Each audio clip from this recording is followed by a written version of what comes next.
Então, lá em Colossenses, capítulo 1, nós vamos ler a partir do versículo 25. Andrei, eu não sei se você tem aí a NVT. Não tem? Eu vou ler na versão NVT, irmãos, porque é a nova versão transformadora. Eu acho que ela ficou mais fácil de entender. Não que seja difícil, né? Mas ela ficou com uma linguagem mais adequada àquilo que eu quero ministrar nessa manhã. Então, acompanhe comigo aí a leitura. Colossenses 1, 25 em diante. Deus me deu, aqui o apóstolo Paulo está falando, Deus me deu a responsabilidade de servir seu povo, anunciando-lhe sua mensagem completa. Essa mensagem foi mantida em segredo por séculos e gerações, mas agora foi revelada ao seu povo santo, pois Deus queria que eles soubessem que as riquezas gloriosas desse segredo também são para vocês, os gentios. E o segredo é este: Cristo está em vocês, o que lhes dá a confiante esperança de participar de sua glória. Portanto, proclamamos a Cristo, advertindo a todos e ensinando a cada um com toda a sabedoria para apresentá-los maduros em Cristo. Por isso, trabalho e luto com tanto esforço na dependência do seu poder que atua em mim. Vamos orar? Obrigado, Senhor, por esta manhã, obrigado pela sua palavra, que o Senhor possa ministrar aos nossos corações, que o Senhor realmente possa, ó Deus, nos fortalecer, nos exortar, nos ensinar, ó Deus, chamar para viver tudo aquilo que o Senhor conquistou para nós na cruz do Calvário. Que esta manhã seja, ó Deus, uma manhã que vai fortalecer a igreja, as nossas vidas, em nome de Jesus. Irmãos, o apóstolo Paulo aqui está falando sobre um texto, sobre um segredo que Deus havia escondido, mas que agora na sua época, havia sido revelado. Que é, na linguagem que nós estamos mais acostumados, Cristo em vós, a esperança da glória. Cristo em vocês, vai acontecer alguma coisa. Cristo está em nós, vai acontecer alguma coisa. Só para contextualizar um pouco, o que Paulo está dizendo aqui é que agora ele está falando para os gentios. Os gentios são os povos que não são judeus. Então, se você for pegar a história da igreja lá no livro de Atos, nós vamos ver que a igreja primitiva, assim que Jesus subiu, veio o Pentecostes, eles pregavam apenas para judeus, eles não pregavam para todas as pessoas. Então, essa pregação, ela começa a ser lá em Atos capítulo 10, nós vemos que Pedro é enviado por Deus para a casa de um gentio, chamado Cornélio, de um centurião romano. E quando Pedro vai naquele lugar, ele chega lá, enviado por Deus, ele fala assim: olha, vocês sabem que não é permitido que um judeu se ajunte com pessoas que não são judeus. Eu não posso me ajuntar com vocês, mas Deus me mandou aqui. Então Pedro havia entendido que Deus estava abrindo a porta para a pregação do evangelho a todas as pessoas. Então Pedro ele fala isso. Depois, se você continua lendo, você vai ver que teve... Lá em Jerusalém, houveram alguns irmãos da igreja que reclamaram que Pedro foi na casa de gentios. E Pedro, então, explica que foi Deus que mandou ele. Um pouco mais para frente, em Atos capítulo 11, nós vamos ver que alguns judeus que foram dispersos, por causa da perseguição que aconteceu para Estevão, chegaram em Antioquia e começaram a pregar para todas as pessoas, para gregos também, para gentios, e a mão do Senhor estava com eles. Ou seja, a Paulo entende que Deus estava comunicando que a riqueza do evangelho, que a aliança com Deus também estava aberta para todas as pessoas. No Antigo Testamento, Deus tinha aliança com o povo de Israel. Então, Deus ele se revelava ao povo de Israel. No Novo Testamento, através do Senhor Jesus, no tempo da graça, Deus então ele se revela a todas as pessoas com o evangelho, com as boas notícias de que Deus está em Cristo, perdoando os nossos pecados, nos libertando do império das trevas e nos levando a viver uma vida abençoada nele. Então, esse é o contexto que Paulo está dizendo aqui aos Colossenses. Olha, esse era um segredo que agora está revelado, que vocês também fazem parte disso. Quando nós olhamos para esse texto, há um texto paralelo, lá em Efésios capítulo 3, a partir do versículo 4, que diz: ao lerem o que eu escrevi, entenderão a minha compreensão desse segredo a respeito de Cristo, que não foi revelado às gerações anteriores, mas agora foi revelado pelo Espírito aos santos apóstolos e profetas. E este é o segredo revelado. Tanto os gentios como os judeus que creem nas boas novas participam igualmente das riquezas herdadas pelos filhos de Deus. Ambos são membros do mesmo corpo e desfrutam da promessa, ou perdão, desfrutam a promessa em Cristo Jesus. Então, quando nós voltamos para aquele texto lá de Colossenses, fazendo esse paralelo aqui com Efésios, que é um texto paralelo, Paulo fala do mesmo assunto, havia um segredo, mas o segredo foi revelado, que tanto faz se é judeu, se é gentil, todas as pessoas podem desfrutar a herança que Deus conquistou para nós em Cristo Jesus. Não é uma boa notícia, irmão? Quando nós olhamos desta forma, nós entendemos então, separando aquele texto lá de Colossenses, em primeiro lugar, que o Evangelho é para todas as pessoas. As promessas do Evangelho, a vida abundante, a libertação, a quebra das maldições, tudo aquilo que o Evangelho traz, é para todas as pessoas, para todo aquele que crê. Olhando um pouco mais, a gente entende também que a advertência e o ensino levam as pessoas à maturidade. Então, quando nós estamos vivendo, sendo ensinados, sendo advertidos, estamos sendo conduzidos para uma maturidade espiritual.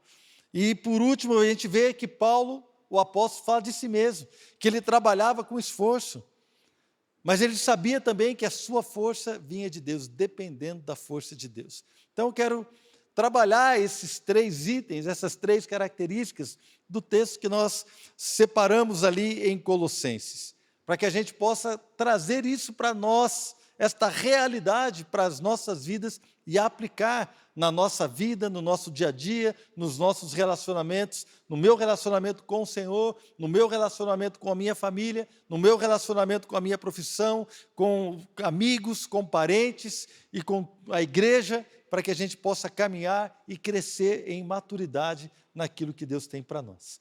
Vamos ver novamente lá em Colossenses 1, 27. Pois Deus queria, vou ler o versículo 27, Colossenses 1. Deus queria que eles soubessem que as riquezas gloriosas desse segredo também são para vocês, os gentios. E o segredo é este: Cristo está em vocês, o que lhes dá a confiante esperança de participar da sua glória. Irmãos, o que Paulo está dizendo aqui é que qualquer pessoa que acredita no Evangelho, que crê, pode participar do poder das promessas que o Evangelho dá, proporciona. Quando a gente lembra lá de Romanos capítulo 1, 16, quando Paulo diz: eu não me envergonho do Evangelho, porque o Evangelho é o poder de Deus para a salvação de todo aquele que crê, primeiro do judeu, depois do grego e também do grego. O Evangelho é o poder de Deus para a salvação de todo aquele que crê. Irmãos, o Evangelho é para todos. O Evangelho é para todos. Talvez você ache isso muito básico. A palavra de Deus, ela é simples, amém, irmãos? Tem gente que fica brava quando eu falo isso. Eu já deparei com irmãos que brigam comigo quando eu falo que a palavra de Deus é simples. Por quê? Porque realmente, apesar de simples, ela é muito profunda. Existem coisas que nós temos dificuldade de entender. Existem algumas verdades e realidades que precisam ser reveladas a nós pelo Espírito. E existem assuntos polêmicos. Mas aquilo que nos conduz a uma vida piedosa, aquilo que nos leva a viver com Cristo, aquilo que revela para nós o perdão de Deus, o amor de Deus, o propósito que Deus tem para nós, são coisas simples de entender. Jesus explicou isso com parábolas sobre pássaros, sobre plantação, sobre pescaria, coisas do dia a dia, coisas simples, até mesmo sobre pão, falou do fermento, sobre coisas simples, coisas que dá para qualquer pessoa entender. As coisas simples, às vezes, são as mais complicadas de nós aceitarmos. E eu me lembro, quando nós éramos recém-convertidos, o meu avô foi um homem que lutou na Segunda Guerra Mundial, já falecido já há muitos anos, e ele era assim muito sério. Penso num homem sério. Pouquíssimas vezes eu vi o meu avô sorrir. É aquele um que a gente sentava na mesa para almoçar, para jantar, o prato dele era servido primeiro, ninguém tocava na comida antes dele. Aquela situação. E quando nós nos convertemos, eu e a Adriana éramos recém-casados, fomos na casa dele. Ele era um espírita convicto. Ele tinha suas convicções de evolução, de um monte de coisa. E quando nós chegamos ali para conversar com ele, ele pegou um texto ali do Evangelho segundo Allan Kardec, leu para mim e para a Adriana. E quando nós ouvimos aquilo, aí a Adriana, nós falamos assim, olha, vô, na verdade é de um pouco diferente disso. Nós começamos a contar o testemunho, e a Adriana então contou o testemunho dela. Irmãos, quem vê a Adriana hoje, está aqui, eu acho que tem a minha irmã aqui, a Tânia, né, pastora Tânia, lembre, talvez mais alguns aqui, não sei se tem alguém aqui, né, os irmãos, os parentes sabem. A Adriana era uma pessoa quieta, ela não falava. Ela sentava na mesa para almoçar, então ela botava o cabelo no rosto, assim, escondia o rosto, irmãos. Tímida, assim, muito tímida. Não é que ela não gosta de falar, ela gosta de falar. Se você for conversar com ela, você vai ver que ela gosta de falar. Mas ela era muito tímida, muito na dela, assim. Mas quando Jesus entrou na vida dela, Deus fez uma transformação. Essa mulher pega hoje no microfone e eu tenho que brigar com ela para largar, irmãos. Ela gosta de falar, de pregar. Hoje ela tem ousadia, porque Deus deu isso para ela. Naquele dia, então, a Adriana começou a falar com ousadia o que Deus estava fazendo na vida dela. E o meu avô, irmãos, ele ficou olhando a Adriana e, de repente, aquele homem que eu nunca tinha visto aquela cena na minha vida. Aquele homem, já um coronel do exército, aposentado, com medalha de mérito da guerra, de honra. Ele tinha lá um quadro de honra, de herói de guerra na parede. O cara forte. De repente, o meu avô começou a chorar como se fosse uma criança. E ele olhava para a Adriana e falava para ela assim, o que aconteceu com você? A Adriana estava irreconhecível, tomada pelo Espírito Santo de Deus, amém, irmãos? Cheio de fé e de ousadia, e contando o que Deus estava fazendo na vida dela, e o meu avô começou a chorar desesperado, e falou assim, mas o que aconteceu com você? Eu tenho procurado esta paz, eu tenho procurado isso que você está tendo, eu tenho procurado isso a minha vida inteira, eu nunca achei, eu quero ter o que você tem, o que é que você fez? E a Adriana falou para ele assim, eu entreguei a minha vida ao Senhor Jesus, eu entreguei, Ele perdoou os meus pecados. E o meu avô em prantos, irmãos, em prantos. Pensa num homem transtornado, com seu rosto desfigurado, chorando. Ele falou assim, eu não consigo acreditar nisso, é muito simples. Diz a Tânia, né, eu não tive essa experiência, a minha irmã diz que muitos anos depois, ele reconheceu e entregou a sua vida ao Senhor Jesus. Meu avô já não tinha, já não estava mais tão bem, né? Foi ficando debilitado com a idade, mas a Tânia disse que viveu essa experiência com ele. Eu lembro que muitas vezes eu fui com a Fernanda e com a Flávia, a gente tocava violão, tocava louvor, e ele chorava na presença do Senhor. Mas ele não quis acreditar, ele achava que era muito simples. Irmãos, tem gente que tem dificuldade em acreditar que Jesus é o Cordeiro de Deus que tira o pecado do mundo. E as pessoas vivem debaixo de acusação. As pessoas vivem debaixo de uma percepção errada de que Deus não pode mudar a vida delas. De que é muito simples você aceitar que Jesus morreu por você. Mas eu quero dizer uma coisa, este é o Evangelho. O Evangelho diz que Jesus é o sacrifício perfeito, Ele é o Cordeiro de Deus que tira o pecado do mundo. O seu sacrifício é poderoso para purificar os nossos pecados, o sacrifício de Cristo. Irmãos, Ele é poderoso para transformar a sua história. É por isso que 2 Coríntios 5,17 diz, se alguém está em Cristo, é uma nova criatura, uma nova criação, as coisas velhas se passaram e tudo se fez novo. Há um novo momento, uma nova realidade espiritual. Então, irmãos, embora o Evangelho seja simples, ele é profundo, porque ele é o poder de Deus para a salvação de todo aquele que crê. Então, eu e você precisamos acreditar que o Evangelho é para todos. Ele é para você que entrou hoje aqui pela primeira vez. Ele é para você que me ouve hoje pela primeira vez através do canal do YouTube. Ele é para todo aquele que acredita, sim, que Deus pode perdoá-lo em Cristo Jesus. E a partir daí, irmãos, nós começamos a viver a realidade do Evangelho. Pratique o perdão. Assim como Deus em Cristo nos perdoou, nós vamos perdoar as pessoas. Pratique, irmãos, a santidade, ande em santidade. O Senhor nos chama para andar em santidade, abandone o pecado, se arrependa e comece a caminhar com passos de santidade, com passos na direção do Senhor. Comece a ler, estudar a Bíblia, comece a aplicar os princípios do Evangelho e você vai ver Deus transformando a sua vida dia após dia, e quando você menos perceber, você já está maduro em Cristo, caminhando em liberdade e novidade de vida. Amém? Você vai ver a diferença. Deixa o Evangelho impactar a sua vida. Deixa o Evangelho mudar a sua história. Creia, creia. Irmãos, eu sou crente há 32 anos. Nós precisamos, hoje de manhã, eu até brinquei com o Rodrigo, nosso tecladista, que eu estava tocando teclado em casa. Sim, eu toco teclado, mas você nunca vai ver, né? Só eu fecho a porta e fico ali. Eu estava tocando teclado, eu estava emendando umas músicas ali. Eu gosto de cantar em espanhol, irmãos. Né? Amém, Oliver? Gosto de cantar em espanhol, né? Tem uns irmãos que falam espanhol aqui na igreja. E eu estava cantando 2 músicas em espanhol e emendei uma na outra. Eu me senti pronto para tocar na sala de oração aqui, irmãos. Né? E uma música antiga, de um camarada chamado Jesus Adriano, uma música antiga dele, né? que fala assim, deixa-me beijar as feridas dos seus pés e das suas mãos, feridas que eu causei com o meu pecado. Deixa eu encostar a minha bochecha, na minha face, nas suas costas, costas que foram dilaceradas também por mim. Irmãos, são verdades que eu sei há muito tempo, mas que eu comecei a cantar, eu comecei a me encher do Espírito ali, e a hora que acabou a música, eu emendei naquela outra que o Marcos Witt canta, graças, graças Senhor, graças eu te dou, Jesus. E eu já estava ali chorando, irmãos, e eu falei, estou pronto para tocar na sala de oração.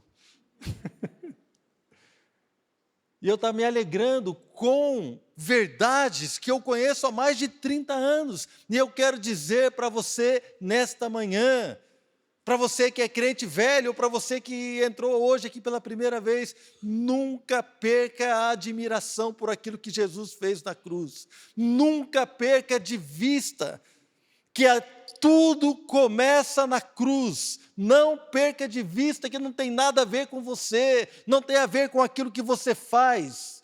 Não perca de vista que não tem a ver com a sua performance cristã, não com as suas atitudes de santidade, não tem a ver com isso, tem a ver com aquilo que Jesus fez. E quando o meu Jesus estava naquela cruz, e quando ele estava lá, irmãos, açoitado, ferido, sangrando, com uma coroa de espinhos, e ele gritou lá, está consumado. Realmente a sua obra consumou a minha salvação. A sua obra consumou a salvação de um povo. A sua obra quebrou toda a maldição. A sua obra na cruz é poderosa para transformar a vida do homem, da mulher, que acredita nele como Senhor e Salvador da sua vida. Nós não podemos perder isso de vista, porque passa com o tempo, a gente vai crescendo na igreja, a gente vai crescendo no entendimento, e a gente começa a ficar muito teórico, começamos a estudar a Bíblia, começamos a querer nos aprofundar, tal, irmão, glória a Deus, isso é uma bênção, mas nunca perca de vista que o principal é que o Evangelho é para todas as pessoas, inclusive para nós. Principalmente para nós. O apóstolo Paulo, irmãos, ele começou a sua carreira cristã, e ele escreveu, eu sou o menor dos apóstolos. Passaram-se alguns anos, ele escreveu, eu sou o menor dos santos, ou seja, o menor dos crentes. E lá no final da vida, quando ele escreveu para Timóteo, ele falou, eu sou o maior dos pecadores. Aí você pergunta, mas por que Paulo foi caminhando nessa dimensão? Eu sou o menor dos apóstolos, já estava humilde, né, irmãos? Ele era o menor dos apóstolos. Depois ele ficou mais humilde. Eu sou o menor da igreja. Mas lá no final da vida ele falou assim, eu sou o maior dos pecadores. Sabe por quê? Porque quanto mais você se aproxima de Deus, mais você vê que você precisa dele. Você vai vendo que você precisa dele. E que nós somos realmente o maior dos pecadores. A revelação de Deus, a revelação da santidade de Deus, A revelação da glória de Deus, a revelação de quem Deus é, em contraste com aquilo que nós somos. A revelação daquilo que Deus fez, em contraste com aquilo que eu e você conseguimos fazer. A revelação, irmãos, do poder de Deus com a nossa incapacidade, do amor de Deus com a nossa incapacidade de amar, da glória de Deus com o nosso fracasso. Deus é tudo em todos, Cristo é tudo em todos. Por isso que Paulo diz lá no final, eu sou o maior. Mas quando eu e você começamos a caminhar com Deus, nós vamos caminhando nessa revelação. O Evangelho é para todos. Nunca perca a capacidade de se admirar com Jesus. Quem é Jesus, o que Ele significa, a sua obra, a sua glória. Nunca perca essa capacidade de se admirar. Porque aí vai ser fácil louvar a Deus. Tem gente, irmãos, cadê aqui a Débora Rodrigues? Você é ministro de louvor, né, Débora? Às vezes é difícil, você está aqui ministrando, querendo que a igreja entre, você olha, o cara está com a mão no bolso, que o outro está de costas, o outro está limpando a unha. Já viu gente limpando a unha durante o louvor? Né? Ela é míope, ela não consegue ver, irmão. Que bom, né? Nem põe o óculos para ministrar, né? Aí o pessoal está limpando a unha, o outro está vendo mensagem do celular. Tem dificuldade para adorar a Deus, sabe por quê? Porque não temos revelação de quem Ele é, irmãos. Se você tiver revelação de quem Deus é, você não vai ter dificuldade para adorá-lo. Pelo contrário, você vai ter dificuldade de parar em adorá-lo. Amém? Vamos lá, vamos para frente. Segunda coisa que eu entendo nesse texto, a primeira coisa é que o Evangelho é para todos. Era um segredo, mas aí Paulo falou assim, não foi revelado, que todos podem participar disso. Todos podem participar das promessas do Evangelho. Segunda coisa que nós entendemos, está no versículo 28, que a advertência e o ensino nos levam à maturidade. Colossenses 1, 28. Portanto, proclamamos a Cristo, advertindo a todos e ensinando a cada um com toda a sabedoria para apresentá-los maduros em Cristo. Olha só, Paulo está dizendo aqui, nós proclamamos a Cristo, advertindo a todos e ensinando cada um, com toda a sabedoria para apresentá-los maduros em Cristo. Por isso que a igreja é tão importante, irmãos.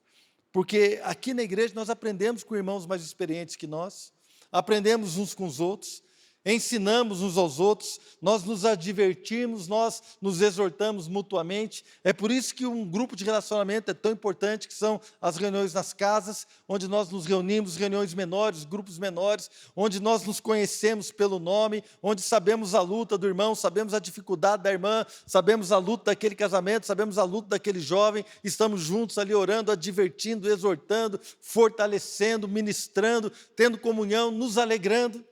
É um ambiente onde eu e você precisamos nos colocar, o ambiente onde a igreja está vivendo esta realidade de exortação, de ensino, de amizade, de comunhão. Glória a Deus pelo culto do domingo, é uma bênção. Mas nós precisamos viver isso. É uma comunidade de ajuda. Irmãos, eu sentei hoje, tinham quantos na sinal de 6, né? 6 jovens. 6 jovens hoje no nosso curso de batismo. Aí, 8. Gente, nem sei, tinha 8 jovens no curso de batismo. Obrigado, meu amor. E estamos ali, de repente, alguém tem alguma dúvida, aí um faz uma pergunta, o outro faz outra pergunta, e é gostoso, irmãos. Primeira vez que eu reuni com eles hoje, e eu vi as perguntas que geram dúvidas, você vê a dúvida daquele que está chegando, você vê a dificuldade, você vê o entendimento do outro, e é uma bênção, como é gostoso você participar de uma conversa dessa, de um momento como esse. Então, num grupo de relacionamento, às vezes alguém tem uma dúvida simples, mas que nos dá a oportunidade de ensinar. Às vezes a dúvida dele é a nossa, a gente nunca teve coragem de perguntar. Não é? É importante que eu e você possamos nos inserir neste ambiente onde a comunhão acontece, onde Deus se revela através dos nossos irmãos, onde nós somos levados à maturidade, porque, como eu vejo aqui, Paulo diz que ele proclamava Cristo, e ele ensinava as pessoas para que eles pudessem ser apresentados maduros em Cristo. Sem convivência cristã, irmão, não tem a maturidade cristã, ela não é alcançada através de leitura e de estudo bíblico. Talvez você peraí, pastor, vou explicar. A maturidade cristã, ela não é alcançada através de estudo. Você pode estudar, você talvez vai crescer em conceitos, na teoria, tudo jóia, tá ótimo, e deve estudar, não apenas pode, como deve. Mas a maturidade cristã é você suportar o mais fraco, é você perdoar aquele que sentou no seu lugar, é você perdoar aquele que pegou o último pedaço do bolo na comunhão. Sabe quando você vai pegar o bolo, o cara foi lá e pegou o último? É você perdoar aquele cara que derramou o suco de laranja no seu sofá.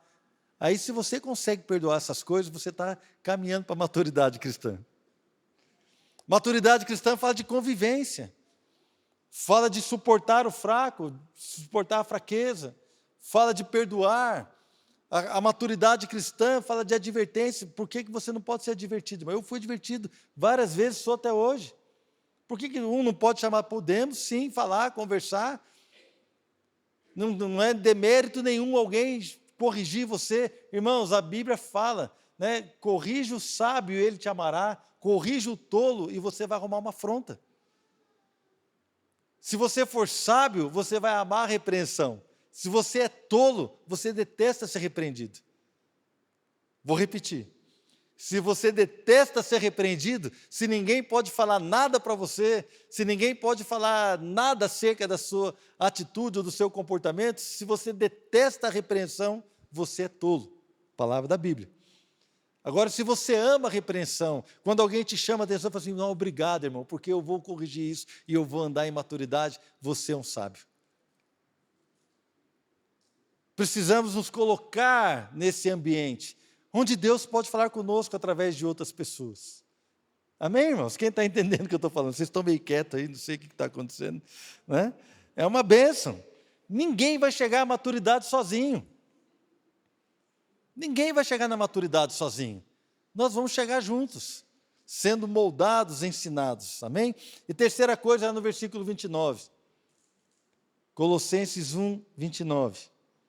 Que diz assim: por isso trabalho e luto com tanto esforço na dependência do seu poder que atua em mim.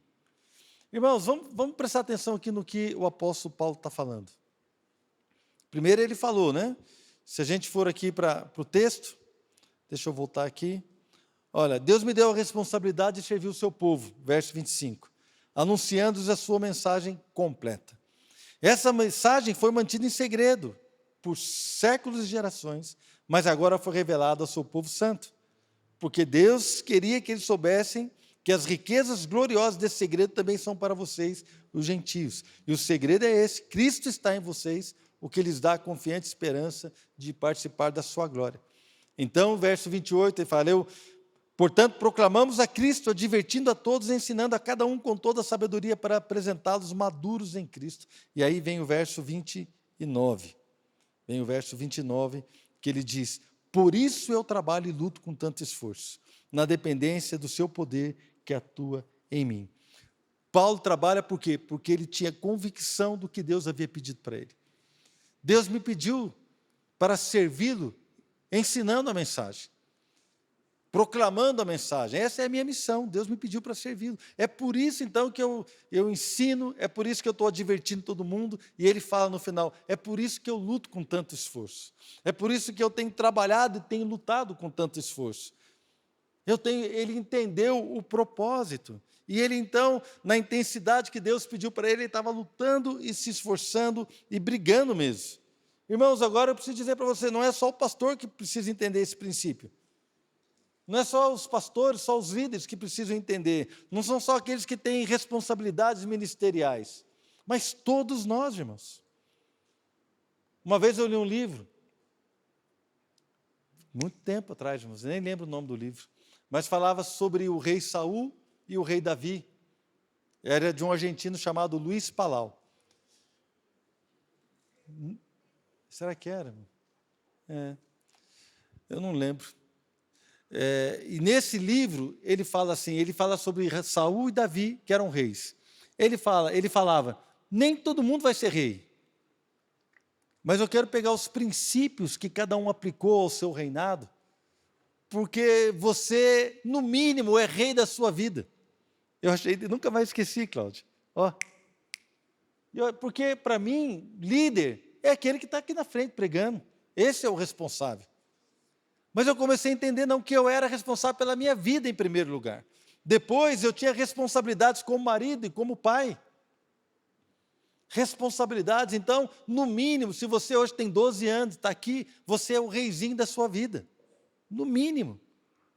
Você precisa praticar princípios, aplicar princípios que vão liderar a sua vida para o propósito que você deseja que ela alcance. Que eu acredito que se você está hoje aqui domingo de manhã numa igreja, você quer viver o propósito que Deus tem para você. Você não quer viver outra coisa. Então, para que eu viva o propósito que Deus tem para mim, eu preciso aplicar princípios que vão me levar a liderar a minha vida para alcançar aquilo que Deus tem para mim. Então, eu vou falar aqui de algo que Paulo fala dele como líder, e eu luto, eu me esforço, eu trabalho com tanto esforço, na dependência do Senhor, mas eu trabalho.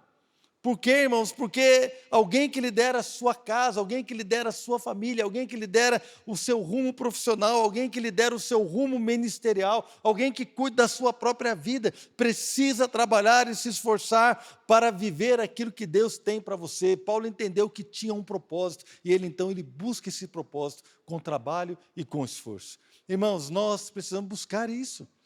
Precisamos aplicar a nossa vida à leitura da Bíblia. Precisamos conhecer a Bíblia. Você não pode conhecer a Bíblia só dos textos que são pregados aqui, irmãos.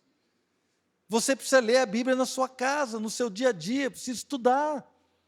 Você precisa orar.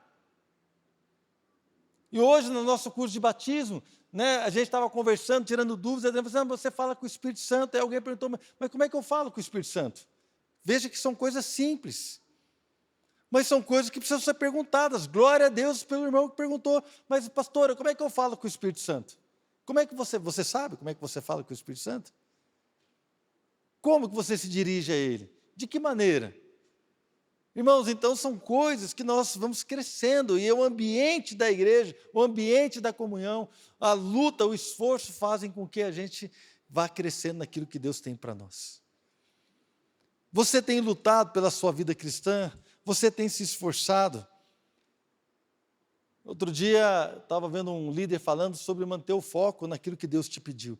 Manter o foco não é dizer sim para Deus apenas. Manter o foco é dizer não para as coisas que te afastam de Deus. Que a gente acha que manter o foco é você ficar, o meu foco aqui é essa água, eu quero esse copo d'água.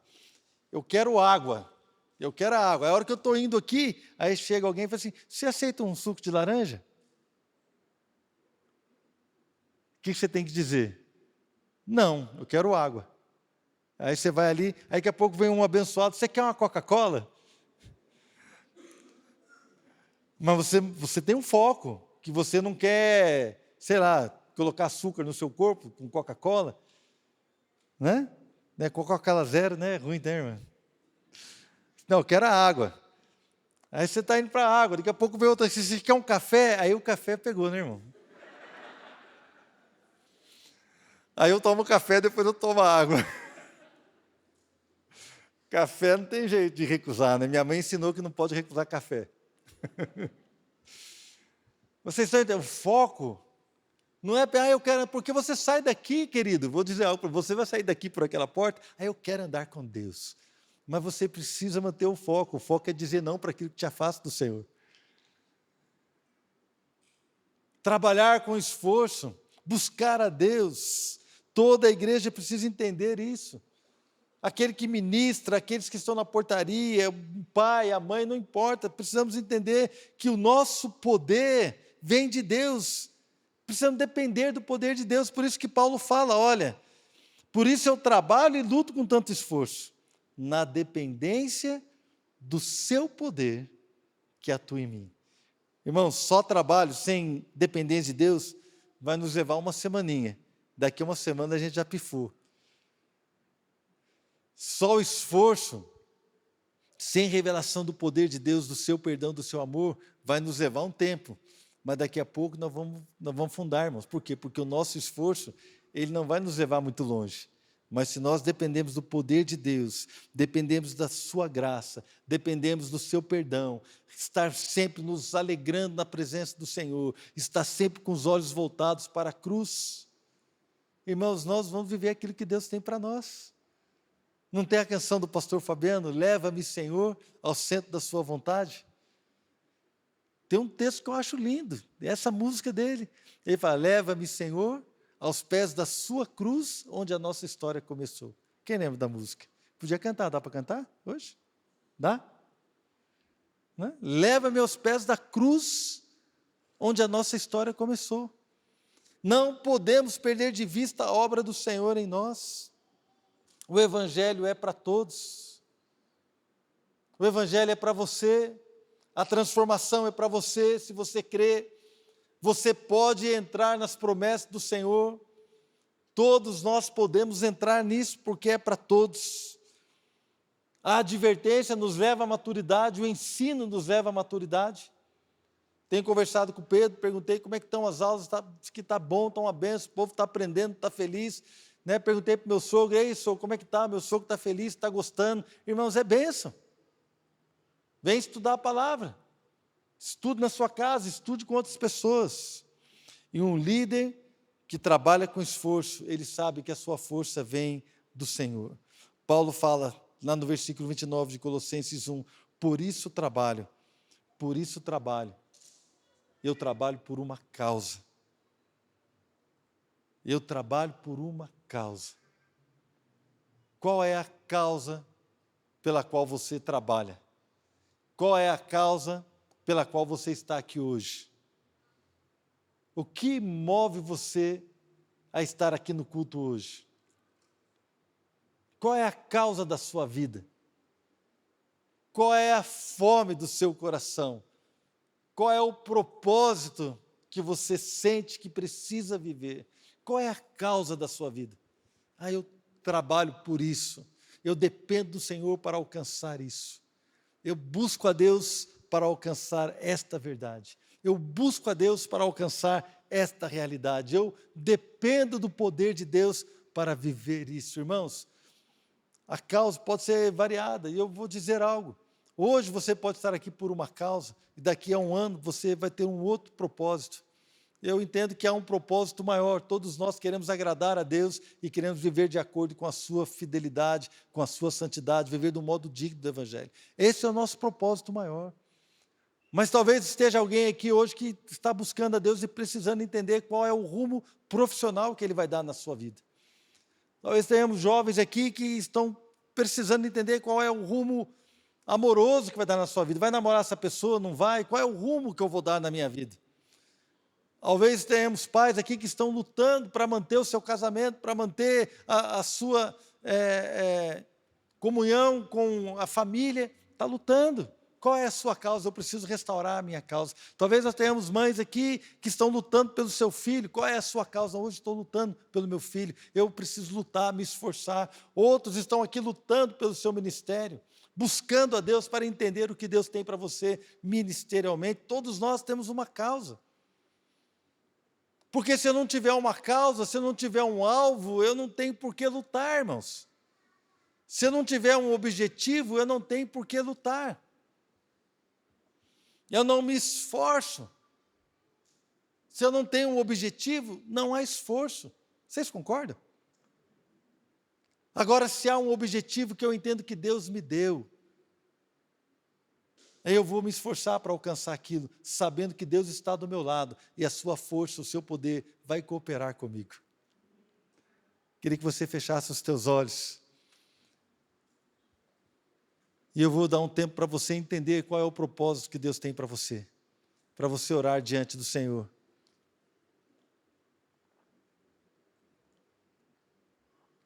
Qual é o propósito que Deus tem para você? Qual é o momento da sua vida? Qual é o momento que você está vivendo? Não deixe a vida te levar, não, irmão. Não deixe a vida arrastar você.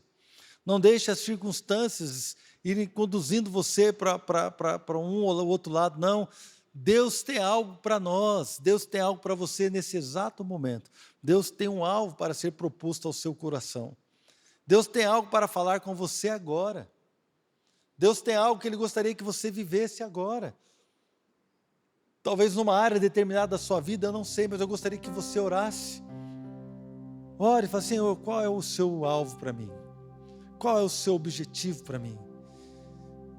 Eu vou te dar um tempo aqui de propósito, eu vou ficar em silêncio para que você possa orar dessa forma.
Aleluia.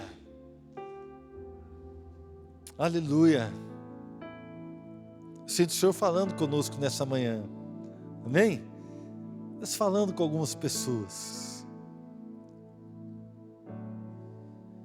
Deus é aquele que coloca propósitos no nosso coração. Ele coloca sonhos, Ele coloca propósitos. E eu sinto Deus restaurando alguns propósitos hoje, que você deixou para trás, que esqueceu. Talvez a luta, a dificuldade da sua vida, você sonhava em ter um casamento, hoje não quer mais. Você sonhava com o ministério, hoje você não quer mais. Você sonhava talvez com uma profissão e hoje você desistiu, não sei. Mas eu sinto que esta manhã é uma restauração de propósito, para o Senhor nos levar ao centro da sua perfeita vontade. Essa é uma manhã onde Deus está restaurando algumas vidas aqui. Esta é uma manhã também onde Deus está propondo coisas novas para algumas pessoas. Algumas pessoas que estão aqui estão, de repente, percebendo que Deus está querendo fazer algo novo. Mostrar para você que sim, há uma saída, há um caminho novo, um caminho de bênção. Talvez para você parar de insistir em algo que Ele não te chamou para ser ou para viver, mas para você buscar restauração de Deus e você viver aquilo que Deus tem para a sua vida. Vamos ficar de pé, vamos cantar essa canção, Senhor.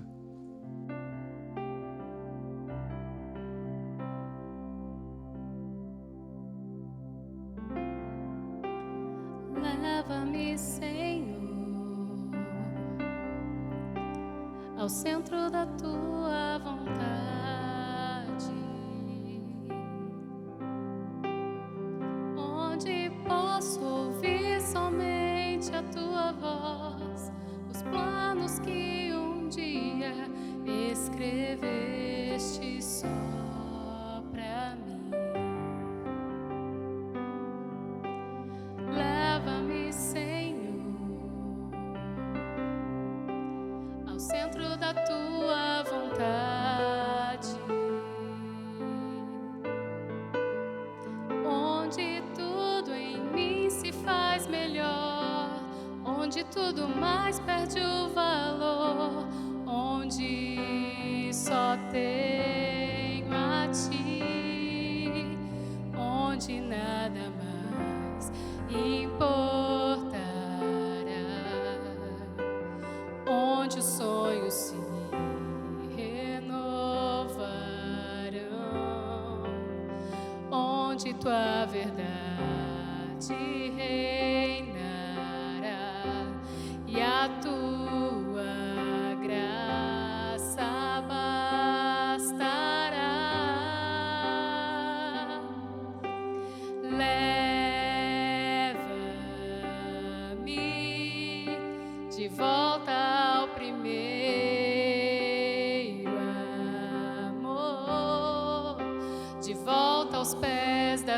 tua cruz,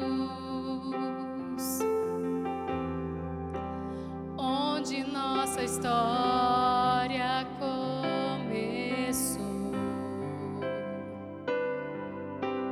Leva-me para que eu contemple só a ti, e assim tudo que há em mim